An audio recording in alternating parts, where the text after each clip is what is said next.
दोस्तों एक shocking question से स्टार्ट करता हूं। क्या आपका 8 आवर्स का study time table actually UPPCS के लिए आपको वीक बना रहा है? सुबह आप पॉलिटी पढ़ रहे हो, दोपहर में आप ज्योग्राफी पढ़ रहे हो और इवनिंग में आप हिस्ट्री पढ़ रहे हो, लेकिन जैसे ही रात होती है तो आपको लगता है कि आपने बहुत सारी चीजें पढ़ ली। लेकिन पीवाईक्यू देखते ही मान आपका दिमाग बोलता है मैंने कहीं तो पढ़ा है, बस मुझे याद नहीं आ रहा। और यही प्रॉब्लम है। हम 3 सब्जेक्ट को पढ़ते हैं, पढ़ना गलत नहीं है 3 सब्जेक्ट एक साथ, लेकिन तीनों सब्जेक्ट को ट्रीट करने का तरीका अलग अलग होता है। तो आज इन चीजों के ऊपर हम डिटेल में बात करने वाले हैं। मैं ऐसा नहीं कि कोई भी चीज बात करूंगा, जो भी चीज बात होगी सब हम एक पूरे डेटा के साथ बात करेंगे, पूरा पीवाईक्यू के साथ कवरेज रहेगा। बस ध्यान से सुनिएगा, आपको बहुत सारे क्वेश्चंस का आंसर मिल जाएगा। सबसे पहली चीज है, मैं कोई क्लेम नहीं करने आया हूं, बस मैं यहाँ पे ये समझाने आया हूं कि किस तरीके से वर्क करता है। ठीक है, तो क्वेश्चंस कैसे रहेंगे, एविडेंस बेस पे मैं आपको समझाऊंगा, एनालिसिस कैसे कैसे आते हैं इसके अंदर काम, और experiment, the system, the test और वर्डिक्ट। हम इन सब 8 चीजों के ऊपर बहुत डिटेल में बात करेंगे। तो मैंने लगभग 4391 क्वेश्चंस को एनालाइज किया, 4391 क्वेश्चंस को। 298 अप्रोक्सीमेटली मुझे यहां से मिले हैं। 24 और 25 में कुछ क्वेश्चन यूपीपीसीएस आयोग ने डिलीट किए थे, तो हमने कुछ पीवाईक्यू से एडजस्ट करके यहाँ पे बात की है। तो वेरीफाइड क्वेश्चन इतने टोटल हमारे इतने सामने आ रहे हैं। अब बात क्या कहां पे आती है, ये ध्यान से समझिएगा। ये हमारे पास पूरा एक ट्रेंड है, तो यहाँ पे ईयर लिखा है 1991 से 2000 तक, फिर उसके बाद 2001 से 2010, फिर 2011 से 18, 19 से 23, 24 और 25। ये आपको दिख रहा है। अब यहाँ पे आपको जो 2 ग्राफ दिख रहा है, ये जो ग्राफ है ये बता रहा है फैक्ट वाले क्वेश्चन कितने आ रहे थे। ठीक है, जो आपको ब्लैक में दिख रहा है ये आपको बता रहा है जितने भी एनालिसिस वाले क्वेश्चन है वो कितने आ रहे थे। ओके, अब आपको ये पूरा दिख रहा है 2023 तक जो फैक्ट वाले क्वेश्चन की चांसेस है वो 77.1% है ना। फैक्ट हो गया या मल्टीपल स्टेटमेंट बेस्ड क्वेश्चन हो गए, ये बहुत कम थे। मतलब फॉर एग्जांपल के लिए जैसे एनालिसिस वाले क्वेश्चन हो गए, कोई मल्टीपल स्टेटमेंट वाले क्वेश्चन हो गए, असर्शन रीजन वाले क्वेश्चन हो गए, ये बहुत कम दिख रहे हैं आपको यहाँ। लेकिन वही जब मल्टीपल स्टेटमेंट वाले क्वेश्चन आ गए वो ज्यादा बढ़ गया। कब? 2024 और 25 में। मल्टीपल स्टेटमेंट का मेरे कहने का मतलब है आप कोई भी एक चीज पढ़ोगे तो उसको बहुत डिटेल में पढ़नी पड़ती है। मैं आगे अभी आपके सामने एक एग्जांपल भी लेके आऊंगा, आपको और अच्छे समझ में भी आएगा। तो मुझे एक चीज तो समझ में आई है कि ये पूरा एक सीक्वेंस आपको दिख रहा होगा। तो मैंने एक चीज क्या आपको समझाया कि जो अब क्वेश्चन पूछे जा रहे हैं ना वो काफी ज्यादा डायमेंशन को क्लियर कर रहे हैं और पूछा जा रहा है। क्यों? वो डायमेंशन अब डिसाइड कर रहा है कि आपकी पढ़ाई का लेवल कहां पे जा रहा है। ठीक है, तो हमने कुछ सब्जेक्ट को इसी लेवल से बांट के आपके समझाने की कोशिश की है। तो ध्यान से सुनिएगा आगे। अब यहां पे ध्यान से सुनिएगा, ठीक है। देखिए 2024 का 2025 का क्वेश्चन पेपर आपके सामने, मतलब बस एक ओवरव्यू के लिए मैंने दिखाया। तो डायरेक्ट फैक्ट 2024 में कितने थे?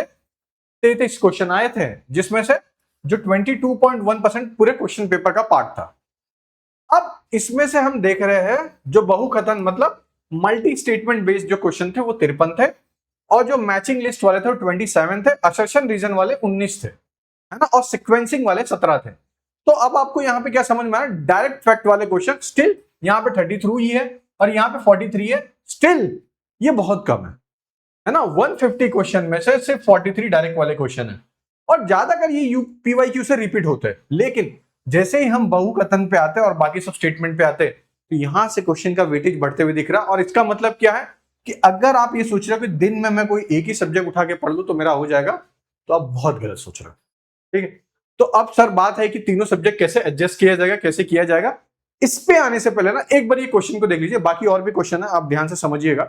मैं सिर्फ आपको एक साइकोलॉजी समझाने की कोशिश कर रहा हूं। आपके सामने ये दिख रहा है निम्नलिखित में से कौन सा एक सही सुमेलित नहीं है ना। Which one of the following statement ये इज नॉट करेक्टली मैच्ड।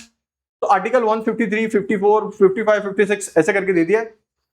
अब ये सिर्फ राज्यपाल से तो पूछ ही सकता था ना वैसे ही, लेकिन ये गवर्नर को। अब यहां पे एक 2024 में क्वेश्चन पूछा, यही सेम क्वेश्चन 2024 में और एक आगे आया था, 100 नंबर क्वेश्चन है, तो वहां पे आर्टिकल नंबर 153 से पूछा। अब ये दोनों गवर्नर के क्वेश्चन है। यहां पे डायमेंशंस पूछ लिया है, यहां पे आप कितना गवर्नर की आर्टिकल 153 को जानते हो। तो यहां पे क्या पता चल रहा है कि अगर मैं सिर्फ गवर्नर के अपॉइंटमेंट और रिमूवल के बारे में पढ़ता तो नहीं होता, लेकिन मैं गवर्नर के ऑफिस के बारे में पढ़ रहा हूं, रिमूवल के बारे में पढ़ रहा हूं, पावर के बारे में पढ़ रहा हूं, तो जाके मेरे लिए एक वैल्यू क्रिएट हो रहा है ना। तो ये चीजें तो आपको यहां से समझ में आ गई। तो एक प्रश्न एक तथ्य से नहीं पूछा जा रहा है, अब 3-4 तथ्य आ जा रहे हैं उसके अंदर, मतलब मल्टीपल स्टेटमेंट आ जा रहे हैं। फिर डिस्क्रिमिनेशन नहीं हो रहा है, बहुत अच्छे से पूछा जा रहा है क्वेश्चन को कि भाई आपका भी डेप्थ तो करेक्ट होगा, और यहाँ पे प्रायोरिटी होती है आपके रिवीजन की। ऐसा नहीं कि एग्जाम आ रहा है तो एग्जाम के कुछ दिन पहले ही मैं रिवीजन कर लूंगा, मेरा हो जाएगा, ऐसा कुछ नहीं है, और ऐसा करना भी मत। तो किस विषय से कितने पिछले क्वेश्चन पूछे गए तो ये आपको सबके सामने दिख रहे हैं। तो मैंने लगभग 2023 के 2425 के भेजे, अलग से आपके सामने बहुत बार प्रेजेंट भी किया है। तो यहाँ पे मुझे एक दो चीजें समझ में आ गई कि मैं 3 तरीके से इस पूरे कॉन्सेप्ट को क्लियर करूंगा। एक होगा डी, एक होगा सी, एक होगा आर। ठीक है, DCR फॉर्मूला प्लीज याद रखिएगा अच्छे से, बहुत बार मदद मिलेगी। इसको जानने के लिए ना बस लाइक शेयर सब्सक्राइब कर दीजिएगा, मैं अभी थोड़ी देर में आपको इसको बहुत डिटेल में बताने वाला हूं। ठीक है, तो यहाँ पे आपको डीप दिख रहा है, फिर रिट्रीव दिख रहा है, फिर उसके बाद कनेक्ट दिख रहा है। तो डीप में मुझे राज्य व्यवस्था मतलब पॉलिटी पढ़नी है, रिट्रीव में इतिहास पढ़ना है, कनेक्ट में इन्वायरमेंट पढ़ना है। अब ये सब कैसे करना है, ये जो मैंने आपको पूरा बताया है, और यहाँ पे परसेंटेज के हिसाब से भी बताया कि कितना परसेंट पुल करता है, मतलब कितना परसेंट चांसेस है ये सबके क्वेश्चन पेपर में रिपीट होने के लिए। देखिए अब बहुत बहुत बहुत कम टाइम बचा ना, 6 दिसंबर को है, सबको पता है। तो अब आप सब जन पढ़ना चालू कर रहे होंगे प्री के लिए, तो मैं चालू होने से पहले बस आपको कुछ चीजें समझा दूंगा। ये और एक क्वेश्चन है जो मैं दिखा रहा हूं बस ऐसे। अब यहाँ पे देखिए, Yamuna become a dead river between Delhi and Agra during a most of the year. Yamuna is a non perennial river. अब ये क्वेश्चन से आपको लगेगा हाँ ठीक है, मगर ये क्वेश्चन कुछ लोग ज्योग्राफी में डाल देंगे, कुछ लोग इन्वायरमेंट में डाल देंगे, और कुछ लोग साइंस टेक में, और कुछ लोग तो करंट अफेयर में भी डाल देंगे, है ना। तो हर बार अलग अलग तरीके से चेंज होगा, मगर क्यों? क्योंकि ये क्वेश्चन मल्टीपल डायमेंशन को कवर करता है। इसलिए मैं बोल रहा हूं ना कि जब आप पढ़ते हो ना तो मल्टीपल डायमेंशन कवर होने चाहिए। तो इसमें आपको यूपी स्पेशल जैसे दिल्ली और आगरा के बीच में दिख रहा है, तो आपको पता चला यूपी स्पेशल से भी आ रहा है, तो आपको लगेगा कि ये तो मल्टीपल डायमेंशन, मतलब ये तो एक क्वेश्चन नहीं हर जगह से पूछ रहा है। तो अब आपको यहाँ पे क्या करना है कि आपको मल्टीपल डायमेंशनल अप्रोच से पढ़ना है, मगर कैसे पढ़ना है। यहाँ पे मल्टीपल एग्जांपल मैंने यहाँ पे आपके सामने रखे हैं, जैसे यहाँ पे एक बर्ड सेंचुरी का था, तो ये भी आप आराम से देखिएगा, मैं उसके लिए कभी वो नहीं करूंगा। अब देखिए, सबसे पहला है कि मुझे समझ में आ गया कि ठीक है, ज्योग्राफी पढ़ूंगा तो यूपी स्पेशल के हिसाब से देखूंगा, इतिहास पढ़ूंगा तो यूपी स्पेशल को भी देखूंगा, समसामयिक पढ़ूंगा तो इतिहास के साथ कनेक्ट करने की कोशिश करूंगा, भूगोल पढ़ूंगा तो राज्य व्यवस्था को भी साथ रखूंगा। इतिहास, राज्य व्यवस्था, पर्यावरण भूगोल के साथ रहेगा, और उसके बाद पर्यावरण विज्ञान इन्वायरमेंट साइंस हो गया, और अर्थव्यवस्था राज्य व्यवस्था के साथ रहेगा। तो ये एक लॉजिक तो समझ में आई, लेकिन सर स्टिल मुझे डाउट हो रहा है। क्यों? क्योंकि मैं तो अभी तक जो पढ़ रहा था मैं इस हिसाब से पढ़ रहा था। ठीक है, तो मैंने क्या किया, 8 घंटे पढ़ा, एक विषय को दे दिया, बहुत ऊंची, मतलब एकदम डीप में चलेगा। आज तो मेरे से कोई भी पॉलिटी का कोई भी चीज पूछ ले, मुझे सब कुछ याद रहेगा। लेकिन ये भी सच्चाई है कि आप एक बार कोई एक सब्जेक्ट को बहुत डेप्थ में तो पढ़ लोगे, फिर जब दूसरे सब्जेक्ट की बारी आएगी ना, तो आपके अंदर पूरी एनर्जी खत्म हो जाएगी, फिर आप बोलोगे बर्नआउट हो गया, ये हो गया। होता है ना, सबके साथ होता है भाई, मेरे साथ भी हुआ है, मैं इसलिए आपके साथ वही एक्सपीरियंस शेयर कर रहा हूं कि मैंने एक ही सब्जेक्ट को 8 घंटा पढ़ते चले गया। अब मैं जैसे ही नेक्स्ट सब्जेक्ट के ऊपर जा रहा हूं, तो मेरे साथ क्या हो रहा है कि अब यार इस सब्जेक्ट को भी इतना लंबा टाइम देना पड़ेगा, और मैं इस एक सब्जेक्ट के साथ पक जाऊं। ये होता है, ये सच्चाई है, आप मानो या ना मानो, जिसके साथ हुआ होगा उसको पता होगा।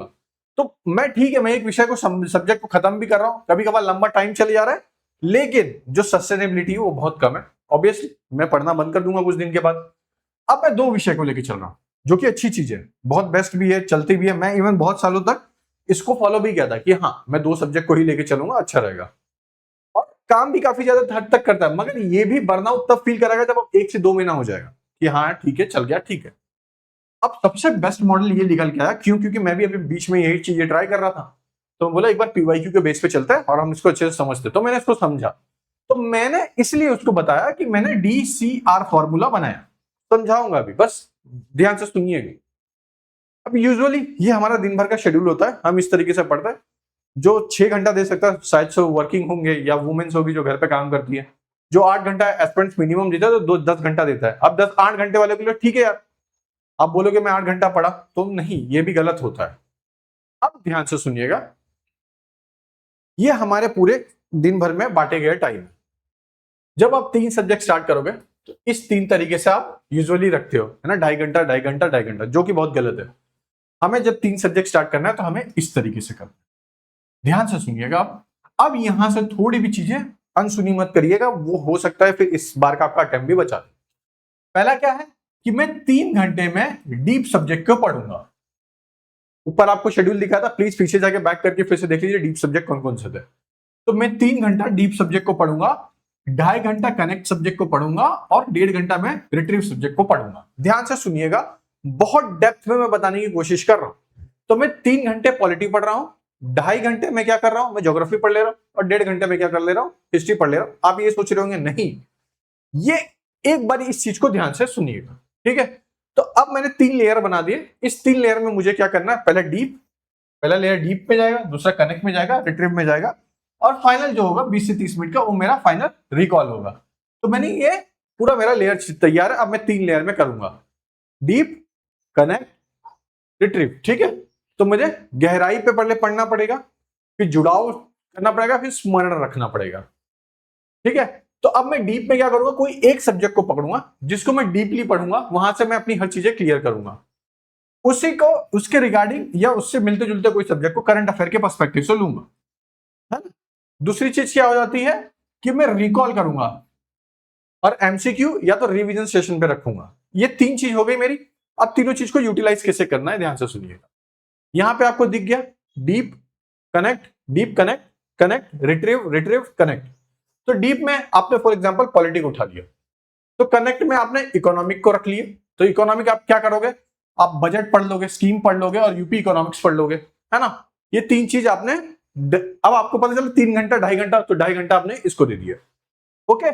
अब ध्यान से सुनिएगा, फिर इसके बाद क्या था, अपना रिट्रीव था। रिट्रीव में क्या है, आधुनिक भारत, मॉडर्न हिस्ट्री।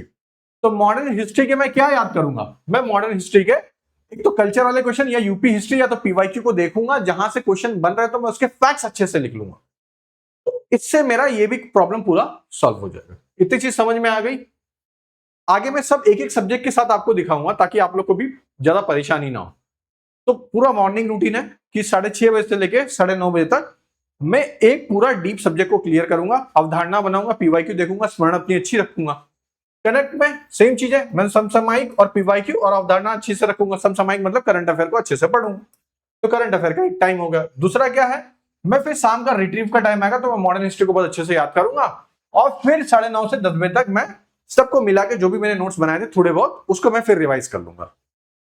इतनी चीज आपको समझ में आ गई। कि कोई डाउट है तो प्लीज कमेंट करिएगा, मैं और अच्छे से समझाने की कोशिश करूंगा। ये पूरा अट्रैक्शन है कि मैं पहले PYQ, concept, current, retrieve, test, revision. ये आपको बहुत सिंपल दिख रहा होगा, मैं एक तरीके से आपको और अच्छे से आसान कर देता हूं।